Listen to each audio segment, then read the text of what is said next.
उसने अपनी सांसद महिला को अपनी ऑफिस में बुला के पिटवाया है, अपनी बीबी से थप्पड़ खिलवाए हैं, तो हम लोगों के साथ क्या करवाएगा? झूठा आरोप बता रहे हैं। वो खुद झूठा है सबसे बड़ा। झूठा कह रही हैं? हाँ मैं झूठा कह रही हूँ। दिल्ली का मुख्यमंत्री? हाँ वो झूठा है सबसे बड़ा मुख्यमंत्री? हाँ मुख्यमंत्री झूठा है। स्वाति मालीवाल कह रही है हाँ बिल्कुल झूठा। कि सच्चाई से काम करते हैं, हमें कोई पैसा नहीं चाहिए। वो लाख रुपए दे, करोड़ दे, हमें उससे कुछ नहीं चाहिए। सुरक्षा तो केजरीवाल दे रहा है ना महिला? सुरक्षा हमारे मोदी जी दे रहे हैं और योगी जी दे रहे हैं, वो कोई सुरक्षा नहीं दे रहा। केजरीवाल नहीं दे पा रहे। वो देता तो आज उसकी महिला के साथ ऐसा होता, उसके ऑफिस में ऐसा होता। केजरीवाल के 27 विधायकों पे महिला उत्पीड़न के ही आरोप लगे हुए हैं, ठीक है ना। तो ये कोई नई चीज महिलाओं के लिए आवाज उठाते रहते हैं, कहते हैं 1000 नहीं नहीं, ये महिलाओं के लिए बस। नहीं, बिल्कुल झूठ है, बिल्कुल झूठ है। उन्हीं के जो विधायक हैं नितिन त्यागी जी ने, उनका शायद कहीं से कहीं जमीर जागा और उन्होंने कहा कि ये चीज़ ठीक नहीं है, मैं ये झूठ अब और बर्दाश्त नहीं कर सकता। आपने देखा होगा उनके समाज कल्याण मंत्री जो है राजकुमार आनंद जी हैं, उनका जमीर जागा। उन्होंने कहा मैं ऐसी पार्टी में घुटन महसूस कर रहा हूँ, उन्होंने त्यागपत्र दिया। आज पेंशन आनी बंद हो गई है। ईमानदार केजरीवाल का ना जी, वो तो आम जनता जानती है, दिल्ली की सब जनता सब जानती है, ये सब जानती है वो कि कॉल कितने पानी में है। आप तो महिलाएं हैं, ये वाकया होने के बाद आप कितना सुरक्षित महसूस? नहीं, हाँ ये बात ज़रूर है कि एक राज्यसभा सांसद जब सुरक्षित नहीं है, उसके साथ ये लोग इस तरह का बर्बरतापूर्वक कार्य कर सकते हैं, तो हमारी तो कोई औकात ही नहीं है। फिर टेस्ट करा लो। स्वाति मालीवाल कह रही है मेरा पॉलीग्राफ टेस्ट करा लो, एमएलसी में सारी चोटें आ गई हैं। लोग पूछ रहे हैं कि इतने दिनों तक कहाँ थी, 3 दिन 4 दिन के बाद केस। तो ये तो आदमी को सोच रहे केस दर्ज, उनका केस दर्ज ही नहीं करा, इसीलिए 3-4 दिन लग गए। उनको पहले दबा दिया गया उस केस को। आम आदमी पार्टी तो कह रही है कि ये सारी की सारी साजिश है। इतने दिन तक चुप्पी क्यों साजिश थी अचानक? ये कोई साजिश नहीं है, ये सब केजरीवाल जी का ही कराया हुआ है, जिसको दबाया गया पहले 3-4 दिन, फिर 3-4 दिन बाद जब ये मुद्दा उठा तब उसको आया गया, जब वो हाईलाइट हो गया तब उसकी FIR दर्ज हुई है, इसलिए नहीं किया। फर्क पड़ता है? दिल्ली की जनता को बिजली फ्री मिल रही है, महिलाओं को बस फ्री में कभी भी नहीं ली, हमने तो कभी भी नहीं ली। मैं तो यही कहूँगी कि वो एक ना मूर्ख लेडीज हैं। पहले सिंघम बोलता था जब केजरीवाल उनको, तब तक ठीक था। अब जब असलियत सामने आई है तो उसको क्लियर करो ना। तुम कहीं ना कहीं घुमा रहे हो, अपने अस्तित्व पे दायित्व उठा रहे हो ना कि एक नारी शक्ति हो, तुम क्यों उस बात से मुकर रहे हो? क्लियर करो ना कि हाँ ऐसा। केजरीवाल को मुंह तोड़ जवाब दो। मैं बीजेपी तो ये सारे मुद्दे पे बात करते हैं केजरीवाल जी, स्वाति मालीवाल पे ही चुप्पी क्यों है? ऐसे महिला सुरक्षा, महिलाओं को पेंशन देना, पैसा। ना एक बात बताइए, जब उसको कोई डर नहीं है तो चुप्पी क्यों है? सामने आइए ना, क्लियर कीजिए कि ऐसा नहीं हुआ है, उस चीज का सबूत दीजिए। अगर सच्चाई नहीं थी तो उन्होंने कॉल क्यों किया था? अब अगर हमारे साथ कुछ होगा, अगर हमें डर है कि मैं सही हूँ, तब मैं उस चीज़ पे करूँगी ना ऑब्जेक्शन। अगर मेरे साथ कोई गलत करेगा, मेरे ससुराल से कोई भी बाहर का है, तो मैं उसके खिलाफ आवाज़ नहीं उठाऊंगी। अगर उनके साथ कुछ हुआ तभी तो उन्होंने कॉल किया। तब केजरीवाल कह रहा है ऐसा कुछ नहीं है, एक मंथन कहानी है या बीजेपी वालों का वो है। मतलब कोई भी उठा के, मतलब कल को कोई भी बंदा फोड़ेगा केजरीवाल, मतलब बीजेपी पे ढक दो, ऐसा नहीं होता है ना। जी हर चीज पे बीजेपी पे ढकना। उन्होंने खुद पीटा और नाम लगा दिया बीजेपी की चाल है। बीजेपी ने भेजा क्या स्वाति मालीवाल को वहाँ पे कि जाओ जाके पीट के आ जाओ। अच्छा, अभी आम आदमी पार्टी के में देखा जा रहा है बहुत यूनिक तरीके की राजनीति की जा रही है।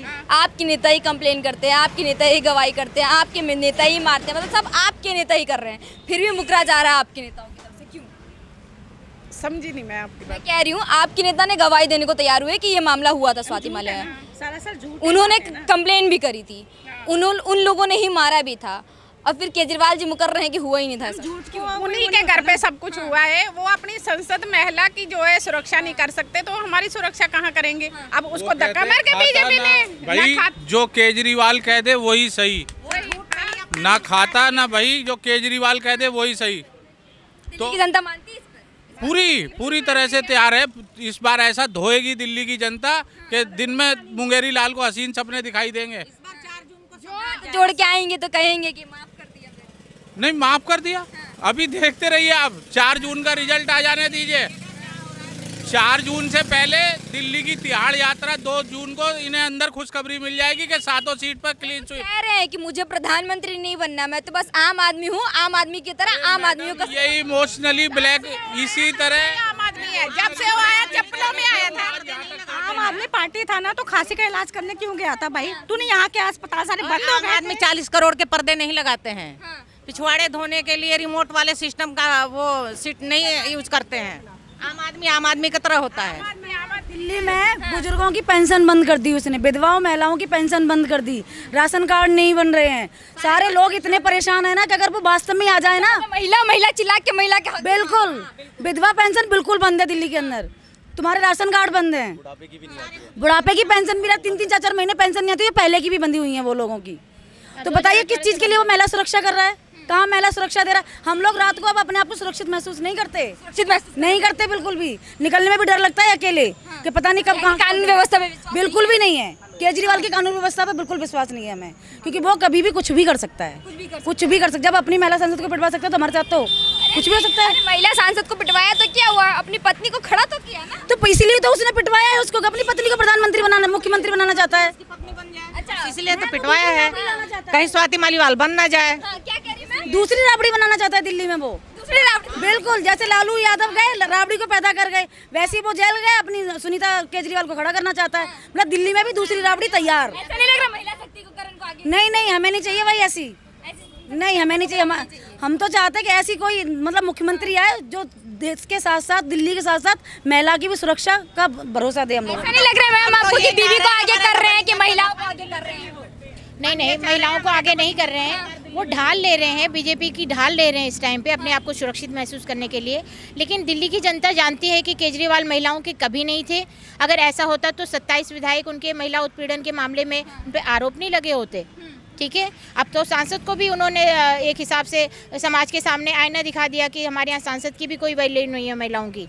महिला है, सांसद की नहीं है तो आम आदमी तो बस आप सोच लीजिए। वो आम आदमी है, कैसे हैं वो आम आदमी? वो बताएं तो सही कि आम आदमी क्या है, बताइए। इतने महंगे महंगे बंगला में रहेंगे, इतनी महंगी गाड़ियां में घूमेंगे। रुपए का लॉलीपॉप देते हैं, बस में 10 रुपए का लॉलीपॉप देते हैं, वही पंजाब में कर दिया। आधार कार्ड में बस फ्री। मेरी मम्मी रहती है वहाँ पे, मैं पंजाब की रहने वाली हूँ। मैंने अपनी मम्मी को पूछा, मैं कहा मम्मी अब तो बस फ्री है, तुम गुरुद्वारे फ्री में जाती होगी। कह रही बेटा परसों गई थी और 6 घंटे में रोड पे खड़ी रही, बस नहीं आई। और फिर दूसरी बस में जो यहाँ कर रखा था, जैसे महिला खड़ी होती थी बस नहीं रोकते थे, ऐसे ही पंजाब में कर रखा है। और पंजाब में अब उल्टी झाड़ू पड़ रही है इनके मुंह, उल्टी झाड़ू पड़ रही है। अब बिल्कुल सरकार इनकी बनेगी नहीं वहाँ पे। ऐसा नरक मार दिया इन्होंने पंजाब में। खुद तो एक क्रिश्चियन है ही केजरीवाल, तो पंजाब की बात है, धर्म परिवर्तन करवा दिया इसने सारे पंजाबियों का, सब अभियों का धर्म परिवर्तन। बिल्कुल, एक खुद भी क्रिश्चियन है केजरीवाल। क्या केजरीवाल कास्ट है इसकी, क्या है कास्ट इसकी? कोई है कास्ट? केजरीवाल वो तो आम आदमी का बस बोलते मैं आम आदमी हूँ, यही मेरी कास्ट, यही मेरी धर्म और यही मेरी था ना। ऐसा बेचारा बन के जो बोलता है, ऐसी सड़ी सी शर्ट पहन के, मफरल पहन के, खुद की खांसी तो इसने ठीक करा ली, दिल्ली वालों को सबको खांसी लगा दी। इतना बुरा हाल है, लोगों के पेट खराब, हर दिन गंदा पानी आ रहा है। मोहल्ला क्लिनिक तो बनाया है ना उन्होंने, मोहल्ला क्लिनिक में खुद ही चले जाओ, ये आप लेके जाके देख लो। मोहल्ला क्लिनिक में गायें बंधी हुई है। पंजाब में भी यही हाल है, ये नहीं है कि यहाँ पे है। और पंजाब में वही नरक कर दिया इन लोगों ने।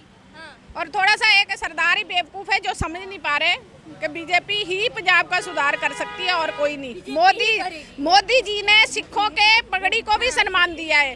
हर जगह देखो, गुरुद्वारे में भी सेवा कर रहे हैं जाके। लेकिन आज तक केजरीवाल को देखा कभी सिख की पगड़ी को सिर पे रखे हुए? नहीं ना। तो क्या अब दिल्ली वाले सारे खांस रहे हैं और ये आराम से बैठा अपने मजे कर रहे हैं। मोहल्ला क्लिनिक में जो डॉक्टर बैठी होती है वो आपसे कम से कम 6 फुट दूर बैठी है। कोरोना टाइम में सही था चलो, और आज भी वो जाओ तो वो 6 फुट दूर बैठी है। इतना बड़ा शीशा रखा हुआ है, लैपटॉप पे वो बैठ के आपकी बीमारी देखेगी, लिखेगी, और वहीं से वहीं वो कोई पर्ची नहीं, कोई दवाई नहीं, कोई कुछ नहीं। सबूत ही नहीं देते हैं कि बीमारी नहीं है कि पेशेंट आया भी था या नहीं आया था। अगर वो चाहे तो सबूत 1 मिनट में खत्म हो जाएगा। अगर पेशेंट को कुछ हो जाए उसको, तो वो वहीं की वहीं सबूत खत्म कर सकते हैं, क्योंकि एक अपने टैब पे लिख रहा है, दूसरा अपने टैब पे एंट्री करता है, वहीं से वो नाम जाता है, वहीं से दवाई चली जाती है। डॉक्टर 6 फुट दूर से बैठ गया, कोई टेस्ट नहीं, कोई रिटर्न नहीं, कोई नब्ज नहीं देखना, कोई जीभ नहीं देखनी।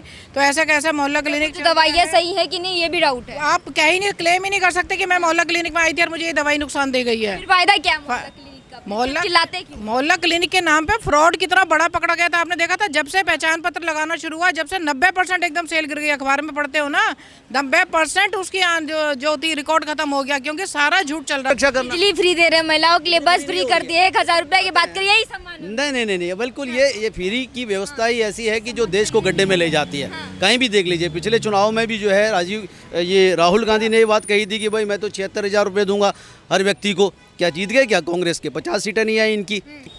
मोदी सरकार ने जो काम किया है, इतिहास में आज तक भारत कर दिया ऐसा क्या? मोदी सरकार ने सबसे बड़ी उपलब्धि मोदी सरकार की यह है कि आर्टिकल 370 को समाप्त किया। बीजेपी जो है हिंदूवादी विचारधारा से प्रेरित पार्टी है। इसके 2 मुद्दे मुख्य रूप से रहे हैं। एक, आर्टिकल 370 को समाप्त करना और दूसरा है समान नागरिक संहिता को लागू करना। भाजपा उसमें 370 का दिल्ली में क्या प्रभाव है? पूरे देश में प्रभाव पड़ा है। पहली बात तो यह कि 370 जो है भारत को, कश्मीर को भारत से अलग करती है और आज की डेट के अंदर 370 को खत्म करने के बाद कोई भी व्यक्ति जो है कश्मीर में जा सकता है, प्रॉपर्टी खरीद सकता है। कश्मीर की लड़की अगर बाहर के किसी लड़के से शादी करते हैं तो उसकी नागरिकता समाप्त नहीं होगी वहाँ पर। ये तो बहुत कुछ है। साथ में 3 तलाक का मुद्दा है, बहुत सारे ऐसे मुद्दे हैं। लड़के को नागरिकता मिलती थी कश्मीर की जब 370 वो था, ठीक है। और अब हमारे देश का अगर कोई भी लड़का शादी करता है तो मान्यता रद्द नहीं होती बल्कि उन्हें मिलेगी। पहले पाकिस्तान को मिलती थी, पाकिस्तान को नहीं मिलेगी। इसीलिए पाकिस्तान को मिर्ची लग रही है क्योंकि उनके लड़कों को हमारे यहाँ की कश्मीर की नागरिकता मिल जाती थी। मतलब इस बार आएंगे तो मोदी जी आएंगे तो मोदी जी आएंगे और 400 पार आएंगे। 400 पार आएंगे, अब की बार 400 पार। बिल्कुल, जब केजरीवाल जी एक अपनी महिला की सुरक्षा नहीं दे सकते तो हम दिल्ली वाली बहनों की क्या सुरक्षा देंगे कि मेरे राज्य में बहनें सुरक्षित हैं, मेरे राज्य में बेटियां सुरक्षित हैं। तो उन्हीं पे एक ये क्वेश्चन है कि बताइए, जब आप अपनी महिला के साथ इतना दुर्व्यवहार, इतना गलत कर सकते हैं कि उनके संग मार पिटाई एक कमरे में, जिस कमरे में सीसीटीवी कैमरा बंद है उस कमरे में उनके संग मार पिटाई करता है, उनका सचिव उनके संग बदतमीजी करता है और फिर वो उसी सचिव का बचाव करने के लिए वो भाजपा के मुख्यालय पर जाकर अब उसके लिए वो कहता है कि हमारे साथ गलत हो रहा है, हमारे सचिव के साथ गलत हो रहा है। तो आप बताइए हम बहनें कहाँ से सुरक्षित हैं? इसलिए हमारे को बिल्कुल भी केजरीवाल पे विश्वास नहीं है, ना भरोसा है कि उन्होंने जो है कहा था कि ये अच्छी सरकार है, एक सुरक्षित सरकार है। इसी के लिए उनके ऊपर खुद ही क्वेश्चन मार्क है कि वो गलत है।